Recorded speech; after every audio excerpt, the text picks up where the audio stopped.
Hello and welcome to Good Deeds. I'm your host, Keith Erickson, and our guest today, of course, is Norfolk County Register of Deeds, Bill O'Donnell.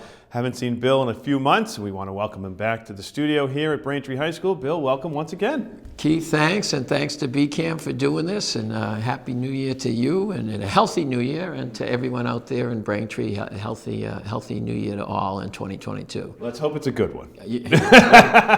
Let's hope it's better, all right? Yeah. Well, statistically it was good in there, but there's been a lot of challenges. 2021 was a challenging year. Let's start with some fun stuff here if we can. Let's talk about the food drive and the Toys for Tots. A lot of people coming out into the community, helping people as they got through 2021 there. Yes, the Registry of Deeds, we're about recording documents, but we try to do things that help the community, and we just want to thank everybody that participated. We do a food drive from Thanksgiving through the Christmas holidays, and we also, we've partnered up for years with the United States Marine Corps doing a Toys for Tots drive where toys get dropped off. So again, want to thank everyone that participated.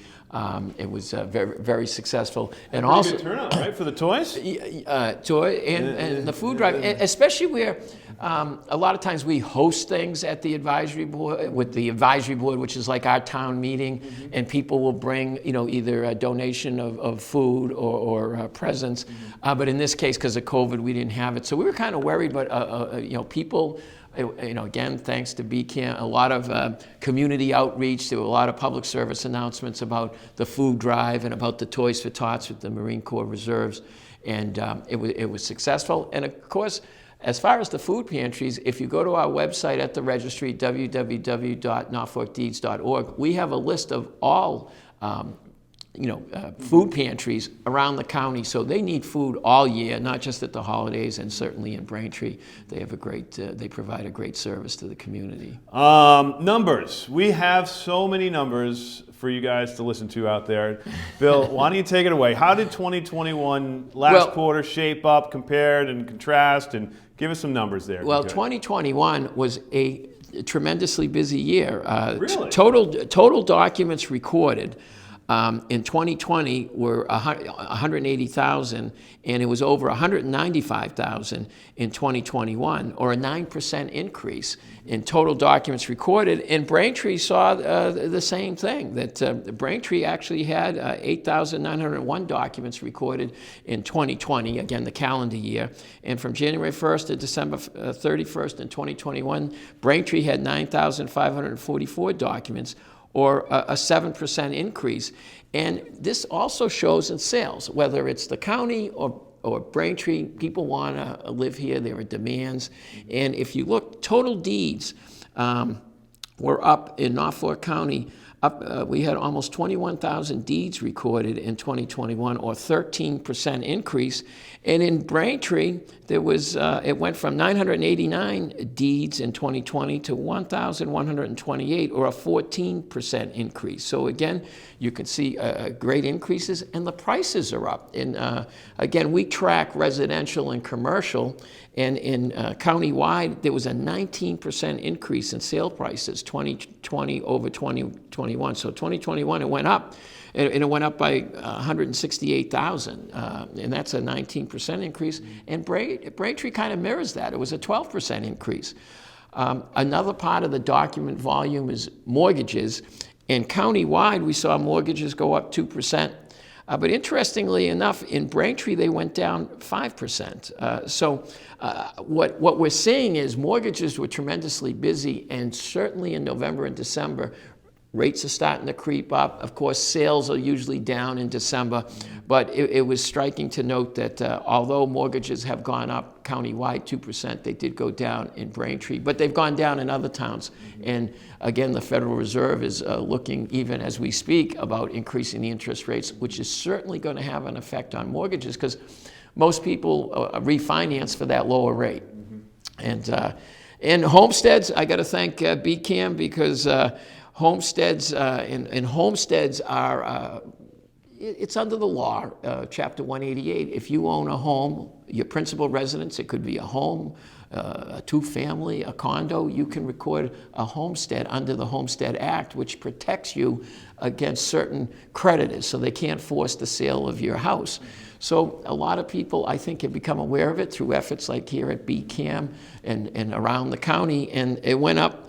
Homesteads were up over almost 14,000 homesteads were recorded in 2021, which is an 8% increase. And Braintree mirrored that. There were 703 homesteads recorded, and that's up 3%. So, we'll talk a little about the foreclosures, but I would be remiss. We are still in a pandemic. So think about it. In 2021, the vaccines really didn't start coming out till March and April and May. So throughout 2021, I have to say a big thank you to the staff at the registry and also to my IT department, because technology has helped keep us open. We used our disaster recovery office. We had to put people on teams early on in the pandemic. And to get all this work done during a pandemic, the Registry of Deeds was open and operational every workday since 2020, when the pandemic started, through 2021. And I got to thank my staff for that. I got to thank my management team. A lot of responsibilities fell on the management to get us through this. And it was good. I always point out, D'Angelo's had an Everyday Heroes Program award. They would recognize community groups that went above and beyond during the pandemic, and they actually recognized the registry staff. So it's not lost upon me that the registry staff has, we can talk numbers, but behind the numbers are the people processing it. And thank God for that, and thank God for technology, because a lot of these documents now, they don't come to the registry to record it. And with the pandemic, people didn't want to be in contact. They could record the documents, they can send it over the internet, Keith, and it gets recorded. So attorneys here in Braintree are doing closings, and they send it over electronically. It's safer, I guess, with pandemic, but also there's certain efficiencies, and that's how we got through and are getting through the pandemic. Now, you may be a little short with the IT staff coming up. Talk to us a little bit about that situation, if you could, because you're trying to maintain the amount of people that you have working at the registry and hopefully continue, a seamless, continuation of this process that you guys are going through, right? Yes, I know it's been around the county. There is a controversy going. The county commissioners have had a study, and that study concluded. And in the study, we disagree with the person. First of all, they never came by the registry. I just said we were open operationally. So unfortunately, I think every time we criticize this report, it gets taken personally. It's nothing personal about it. We want to keep the registry IT technology staff in place on site as direct reports. They've worked with the registry staff.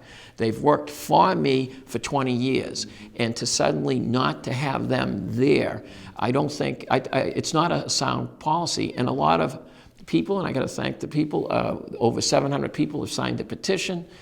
We've had lawyers, the Real Estate Bar Association for Massachusetts wrote a letter.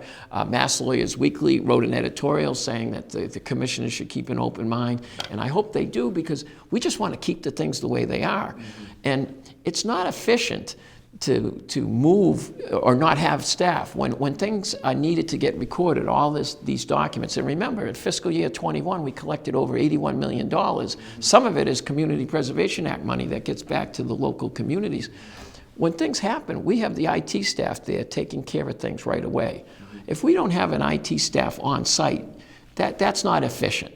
And government should be about efficiency. And I know government sometimes gets bloated, and when they say consolidate, streamline, we only have a two-person registry IT technology staff, and one of them is the registry chief information officer, and the other is a staff person, a permanent staff person. So it's not like we've got a big department. And as a matter of fact, that report that says, they should be out of the registry and under the control of the county commissioners.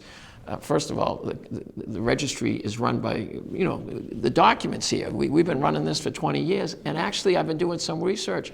Barry Hannon, who was from Braintree, was registered before me in the 1970s and 80s. He had an IT staff and an IT department.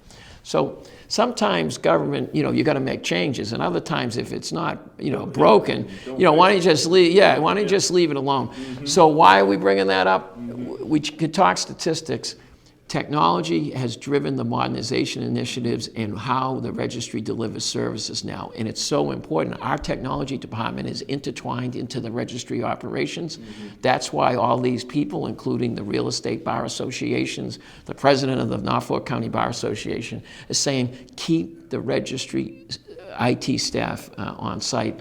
And the battle goes on because now they're saying, well, we'll look at it during the budget season. To me, I think it's a clear-cut decision. I had hoped it would have been resolved by now, and you just, I guess, so to anyone out there that it feels like that the registry should keep their IT department, please let the decision makers, which are the county commissioners and the representative to the advisory board, the Norfolk County Advisory Board, know.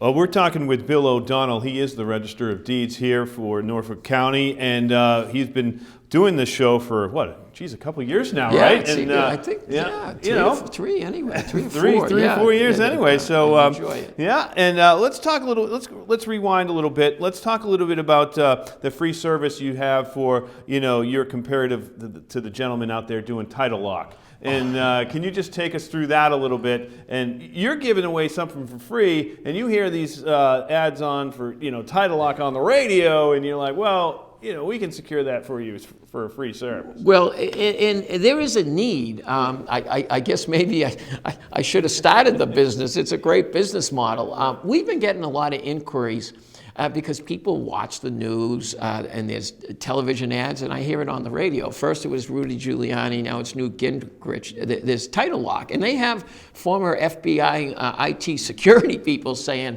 and I get it, because FBI says that the fastest growing white-collar crime is property and mortgage fraud. Well, we have an anti-fraud program here in Norfolk County, and this title lock, solicits money, and they'll check your title and do that. And I just tell people, if you have Norfolk County property or you live here, we've had what we call the Consumer Notification Service for a number of years now, where you can go on our website at www.norfolkdeeds.org and sign up for it. I've signed up myself, and here's how it works. You sign up, and you get an email. So if any document gets recorded at the Norfolk Registry in the name of William O'Donnell, and I'm William Patrick O'Donnell, but I get any William O'Donnell, I get the email, and I can look it up. Now, if you're not good on the computer, you can call our customer service center at 1-781-461-6101. But if I look it up and I say, oh, well, geez, that's William J. O'Donnell from Quincy, that's not me because I'm from Norwood. But there might be a time when I get this notice and I look it up and I say, wait a minute, that's the deed to my house, I did not sign that. Or that's a mortgage on my property, I did not sign that. We're not preventing the fraud, but you can get on it right away.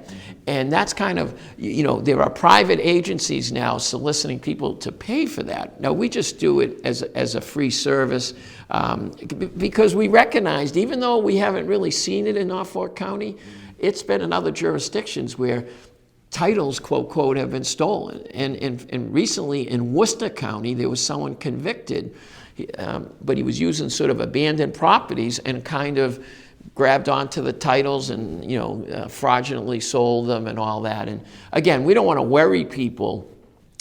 There are certain laws that protect against frauds, but it's a lot of work. And again, you're not protecting against you're protecting against the effects of the fraud if you sign up for this. Because and we haven't seen it in Norfolk County, but it's been in other jurisdictions, out in California, out in Illinois, Philadelphia, and as I said, recently in Worcester County. So you may want to proactively get this email. And if, like I said, if you're not good on the computer and you get that notice, then you can call the customer service. And we have links to the law enforcement agencies. And if you find yourself in that situation, you certainly want to contact law enforcement agencies, and you may want to contact your own attorney to say, hey, listen, we gotta take some steps here to get my title straightened out. And again, It shows you technology. Not to tie into what we talked about keeping the registry staff here, but in this era of cybersecurity and ransomware and frauds, I mean, it's prevalent everywhere in society. It makes no sense for the Registry of Deeds not to have, we have to keep our IT department in place, because when you think about it, all the records, we just talked about 195,000 records getting recorded in 1 year. We have over 15 million documents recorded at the Registry of Deeds, which amounts to over 45 million pages. They're all in an internet library, but we still do it the old-fashioned way. We still print books. We're over book 40,000. I started when it was book 17,000. Your own wing of the library. Well, I still feel committed to do it the old-fashioned way. But the people here in Braintree that have property, they rely, when they go to sell a house, the title to those homes and those businesses and those condos are all predicated and rely on the records that are at the registry. So why would you mess with it? Now you're messing with everybody out there. They don't think they are, because everyone's like, what does the registry do? Well, think about it. The biggest asset you have is your home, and that's what the registry deals with. And if you're doing things like not keeping an IT department, a technology department at the registry, you're jeopardizing people's records. And I'm going to speak out against it. A lot of people are unhappy with me doing it, but I was an attorney before I became Registrar of Deeds. I was a prosecutor. I've been in court. I feel like I have to advocate for the citizens in Norfolk County and for the homeowners as to why they need technology at the Registry of Deeds, and let's keep it the way it is, because you know what? What's come out of this is a lot of people are saying, Norfolk is, if not the best, one of the best, if not the best registry. So why would you tear something down? We're supposed to be building things up in government. Now, a lot of people, obviously, you just said it. What does the Registry of Deeds actually do? Talk to us a little bit about the Customer Service Center. We know that you're open. Can you tell people where to go, where they can find all that information to get in touch with you guys? And they basically can walk in the door, correct? And talk to somebody at the Customer Service Center? We've been open, since June. There was shutdowns and things, but our building has been open and operational. We had a drop-off box during the pandemic, so sometimes people would actually drop it off and just wait there and to make sure everything got done, and a lot of people use it electronically. But that's a good point. Since 1793, the Registry of Deeds, that's when Norfolk County was established, that's when the Registry of Deeds was established, has been in Dedham. We're currently in our 4th location in Dedham, but we're at 649 High Street. The registry's been there since 1903. It opened in 1905. It was being built. And it's right across from the Gold Dome Superior Court. So you're welcome to come by. Our building is open, and we do have a customer service center. As a matter of fact, when I come to Braintree, Local 369, my dad climbed poles for the Boston Edison, so we'd go up there to get your eyes checked and all that.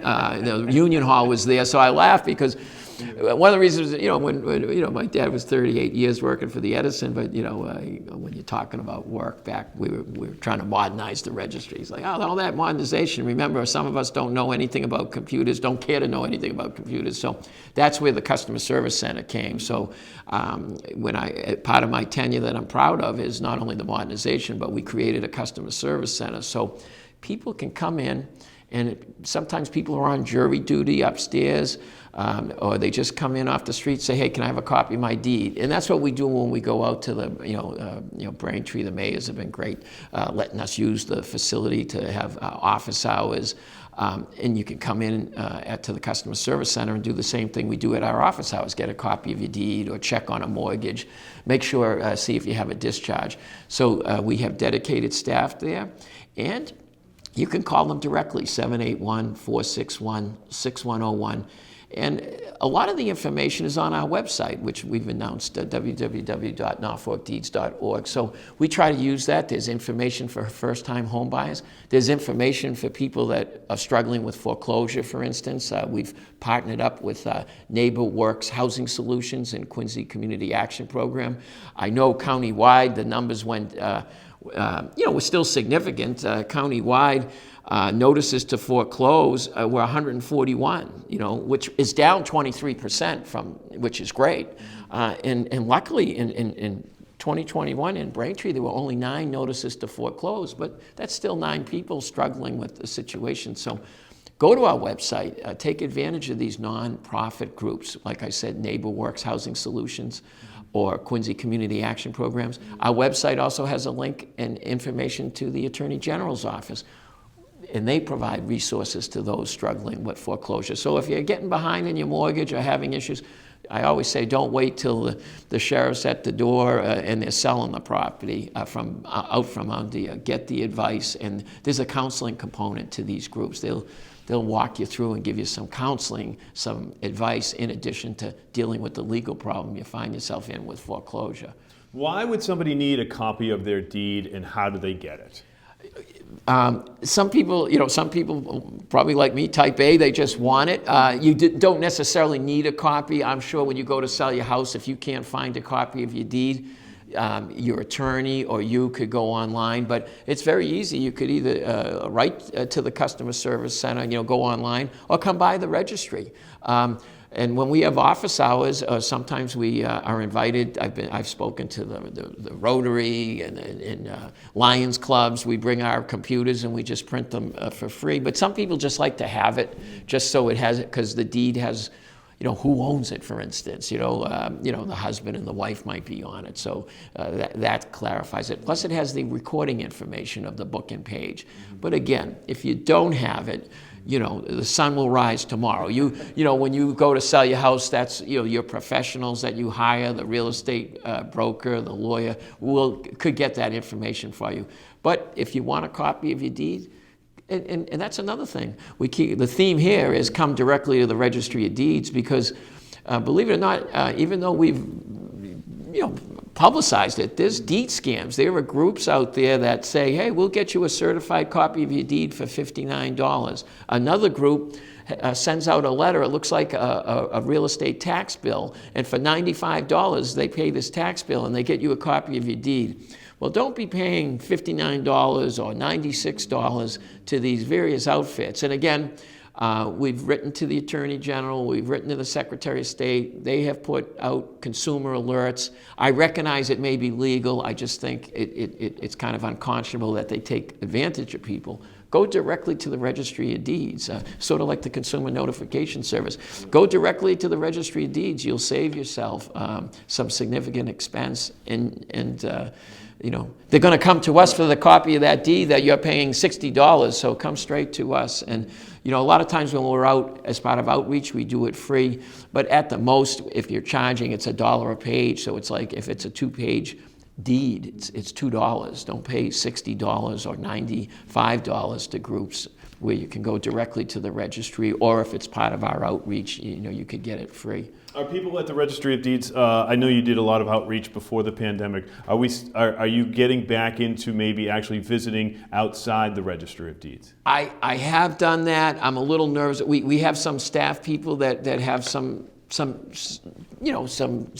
issues or family members battling cancer, so we're still kind of not quite there yet. I know I've spoken to groups myself. I've taken that upon myself. But as far as getting full bore out there into the town halls and doing the outreach, so we're still there. We try to do it more online, but we had pre-pandemic a very robust outreach, and it's starting to ramp up. I have spoken to some groups, but it's not where it was certainly pre-pandemic, where we would be at a Rotary, we would be at various men's clubs around there. Any group we get invited to, we would speak about the registry and have our computers there.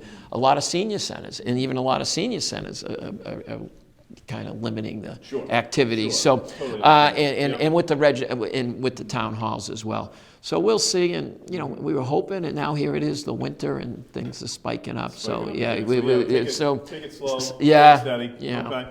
We are talking with Bill O'Donnell. He is the Register of Deeds here. You're watching Good Deeds right here on BCAM. We only have a couple minutes left. Any other news and notes that you have in the playbook over there for numbers that you want to share over there, Bill? No, the numbers and numbers. Yeah. I guess we talked about mortgages and interest rates may be going up, so therefore that activity may be down. But all of us borrow. I mean, I have 3 children. Luckily they're all out of college.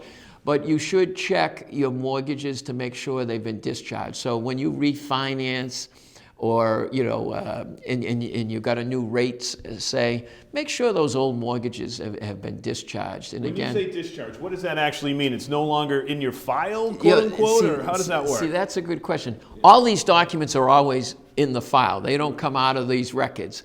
So when a mortgage gets recorded, that lender, it tells the world you owe money. Well, you want, the discharge is a one-page document, so when that loan gets paid off, maybe you refinanced and that loan got paid off, or maybe you're lucky enough not to refinance, but you've paid it off and I'm jealous. You got no mortgage. You want to make sure a mortgage discharge gets recorded that tells the world, hey, that mortgage has been paid off. And the reason I say it is, there's a lot of great, small community banks. If you need a discharge, you go there, they'll help you out. But some of the bigger banks, it's a little bit of an exercise to try to track down and get a mortgage discharge, especially the bigger banks. They're doing a better job at it. But the thing is, you don't want to, if you're going to sell your house, you don't want that call 2 days before the closing. Hey, this mortgage, it needs to be discharged. I paid that off 10 years ago. Well, it's not showing on the records, and now you're chasing paper. Is there any fee with this? Is there any fee with that a mortgage all fees to get recorded are set by statute. Okay. So you always have to pay a recording fee, but it's a title problem. If suddenly you go to sell your house and you have these old mortgages, even though they've been paid off, you got to prove they've been paid off. So you need those discharges. And I also tell people, a lot of times we have equity lines which we never use. Make sure those are discharged. If you've closed them out, make sure that either the lender got the paperwork to the registry to discharge it, or you got to do a little bit of paper chasing to make sure a discharge gets recorded. And again, you can use our customer service center to call in at 781-461-6101 and say, hey, do the records show if that mortgage is paid off and been discharged? Now, of course, if you're paying your mortgage now, it's not discharged, because it's that's where I am. And that's where I am too, Keith. Well, and I have a daughter getting married, so I'm going to be there too.